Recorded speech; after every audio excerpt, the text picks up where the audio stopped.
One of the things that we can do to engage all of our students and make sure that we're not leaving anybody behind is frequently check for understanding in remote or hybrid learning.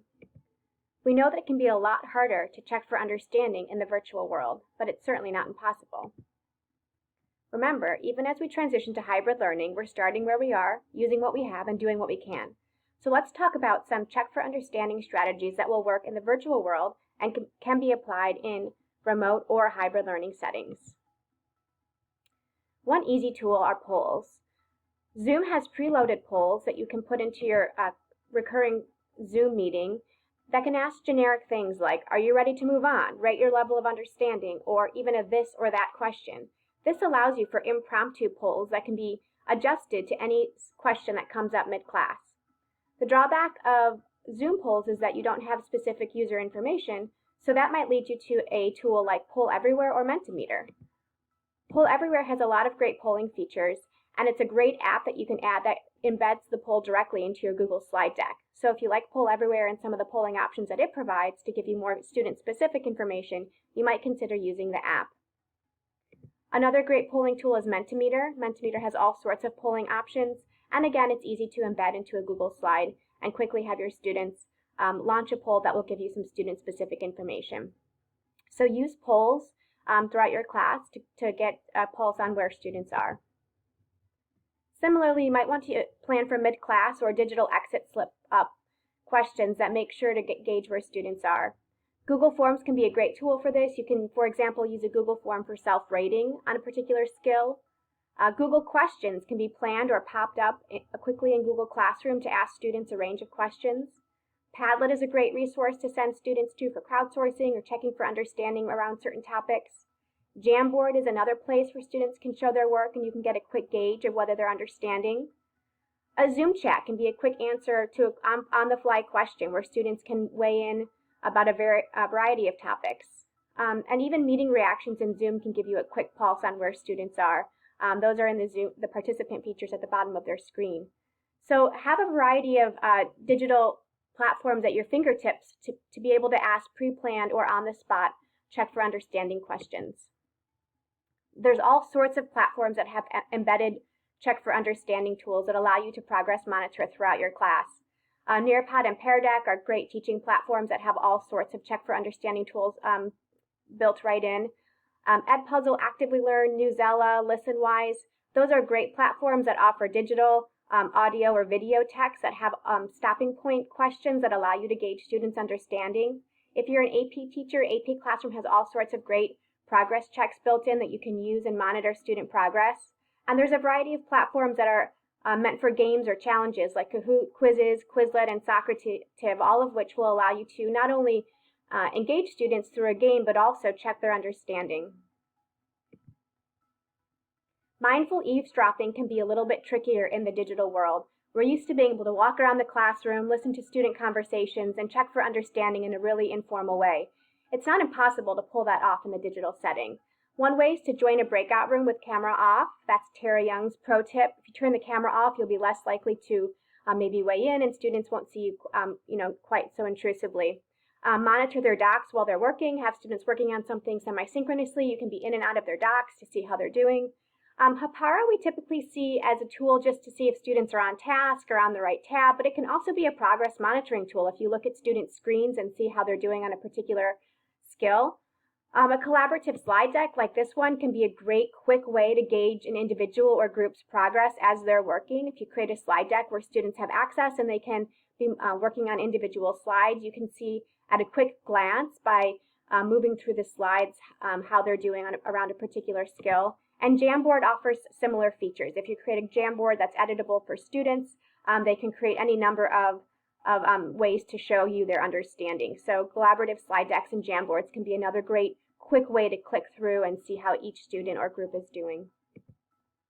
Whip-arounds in the digital setting may seem like it would take too much time, but actually if you can find a question that can be answered in, say, 15 seconds or less, you'll find that it might be worth the 5 or 10 minutes of investment to hear each student's voice, to have each of them answer your question, and to really get a pulse on how individuals are doing.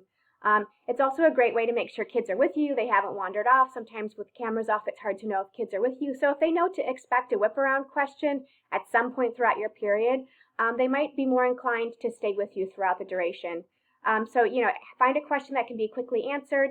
Ask students to hover their mouse over the unmute button, and then just go through your tiles and ask each student to answer a question, and have a quick note that you can maybe rate students' level of understanding as you go. A really great way to know if kids are getting it is to have them show their thinking. Again, this can be harder to pull off when we're not necessarily with each of our students, but there are a lot of live and recorded platforms that can allow you to gauge student understanding. So perhaps you could use a live or recorded whiteboard problems, or showing their work using platforms like ClassKick, Explain Everything. You could have students live or offer recorded explanations for wrong answers using apps like Mote. Mote is a audio recording app that allows you to hear their thinking. If a student can explain why an answer is wrong, that's a really great gauge of their understanding. Or you could have live or recorded justification of their work using a platform like Screencastify or Flipgrid. Flipgrid allows students to show their screen in the same way that Screencastify does, so they can kind of walk you through their thinking by showing their screen, which is a really nice way to kind of gauge their understanding. Featured speakers is another great tool. It's really hard to gauge student understanding when you have, upwards of 28 students, and a lot of them are not inclined to speak in a Zoom setting. So think about creating situations where you have featured speakers, where small groups of speakers are assigned roles throughout the class period. In groups of, maybe 4 or 5 or 6, students might be a lot more inclined to participate. And there's ways to structure and opportunities so that at a given stretch of time, those are the students who are assigned to have their camera on, and they're going to be assigned to speak. And then you can get a really good sense of individual level of understanding. So some ways to structure this would be structure lessons so small groups of students are responsible for answering questions during a targeted segment of class, discussing a targeted part of a text or topic, or sharing their thinking or responses for a specific question. So you kind of rotate through the class, so by the end of the period, you've heard from each student in a small group setting. So it might look something like this, where you have, 3 chapters that you're discussing. Teams 1 and 2 are going to talk about chapter 1. Teams 3 and 4 will be talking about chapter 2. Teams 5 and 6 will be talking about chapter 3. And by the end of your whole class discussion, you've gotten to hear from each small group of students. Finally, working with individual and small groups of students. This might seem harder to do in the virtual setting, but certainly possible. You can have students working semi-synchronously in individual breakout rooms and pop through each one quickly to have an individual check-in with students. Meet with individual students using Google Meet during a Zoom meet. This is a Jeremy Little pro tip. He doesn't like to leave the whole large breakout class to do individual breakout rooms, so he leaves the whole class in the Zoom meeting, and he creates individual Google Meets, which he just sends to individual students. He mutes and turns his video off for the Zoom meeting, and he pops over to the Google Meet as a way to keep the whole group kind of monitored, but also be able to meet with individuals. Stations are a great way to work with individuals or small groups of students. If you have students rotating through stations over the course of a period, one of the stations can be interaction with the teacher, so that by the end of the class period, you've worked with small groups of students and you have a really good gauge of individual levels of comprehension. And Wednesdays are also a great opportunity to either invite or mandate students who need the extra support to come in and get it from you. So a couple final notes about checking for understanding in the digital world. It can take more time, for sure. It's not quite as natural as it might be in the in-person setting, but it's definitely a worthwhile use of your time to make sure that you're not leaving any of your students behind. And then also be sure that once you have your information, it informs your teaching somehow. You're using it to differentiate your instruction. Maybe you're reteaching something that a lot of students are missing. Maybe you're highlighting strong student work and showing models based on the students who are really getting it. So there's a number of ways you can use it to inform your teaching, but be sure that you're collecting your data for an informative purpose. So hopefully a couple of these strategies are resonating with you and you'd like to put some of them in place.